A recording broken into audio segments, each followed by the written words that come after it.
nakikita. Hello.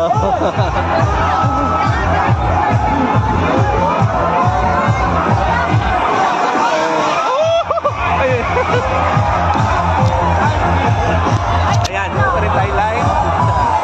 Nagkada 2024 dito sa hometown ng Cavite City. Oh! Dami. Oh! Ano meron doon? Ah, yung ano? Punong braso, tingnan natin.